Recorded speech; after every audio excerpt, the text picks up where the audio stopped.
ایک بادشاہ اپنے گورنروں کو بلاتا ہے، مختلف شہروں کے مختلف علاقوں کے گورنر آتے ہیں اور وہ بادشاہ ان کو قیمتی لباس تحفے میں دیتا ہے، اور پوری دنیا میں ایسا لباس نہیں ملتا جس طرح کا لباس بادشاہ نے گورنروں کو دیا۔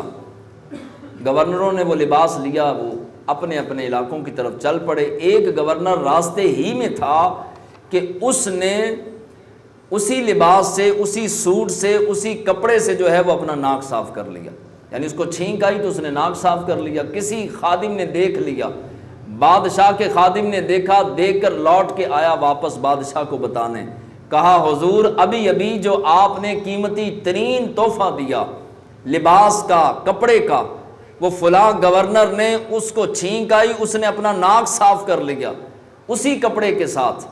آپ نے فرمایا کل سارے گورنروں کو، بادشاہ نے کہا کل سارے گورنروں کو بلاؤ۔ سارے گورنر آ گئے۔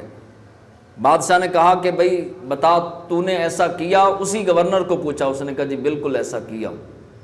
بادشاہ نے اسے معطل کر دیا، کہا کہ چل بھاگ، تو گورنری کے لائق ہی نہیں کہ تو نے جو ہے وہ ہمارے تحفے کی قدر نہیں کی، اس کا نام ہٹا دیا گورنری سے، اس کو معطل کر دیا، دیسن کالا دے دیا۔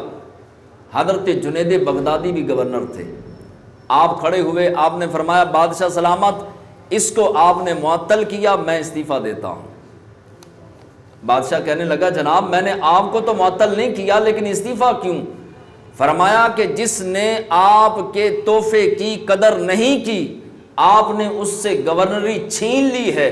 جس رب نے مجھے ایمان کا تحفہ دیا ہے، اگر ایمان کی قدر نہ کی تو میرے رب نے مجھ سے ایمان چھین لینا ہے۔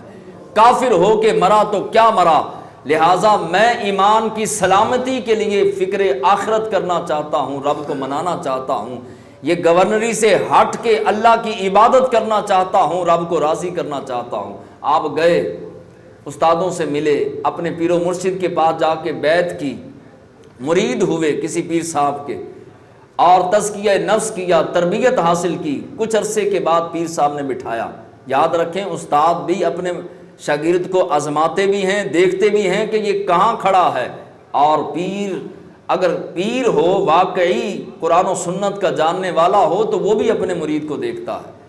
اب جو ہے وہ پیر و مرشد نے کہا جنید اپنی توبہ کا واقعہ سنا، تو نے توبہ کیسے کی؟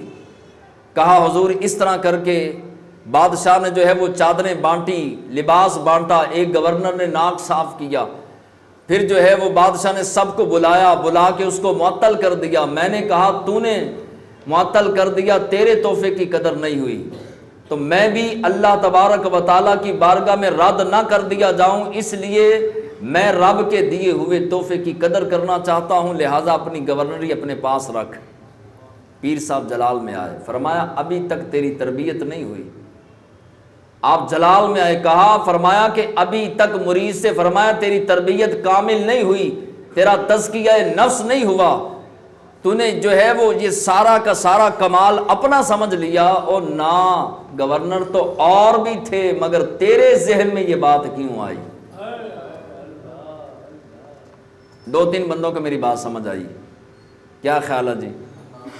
پیر و مرشد فرمانے لگے کہ وہاں پہ 12 گورنر تھے یا 15 تھے یا 20 تھے یا 10 تھے، ان کے ذہن میں بھی یہ بات آ سکتی تھی، مگر تیرے ذہن میں کیوں آئی؟ تیرے ذہن کا کمال نہیں، یہ تیرے رب نے تیرے ذہن میں ڈالا اور تجھے وہاں سے اٹھا کے ولایت کے اعلیٰ مقام پر پہنچانا تھا، اس لیے تیرے دل میں ڈال کر اپنی محبت کا سودا کر لیا۔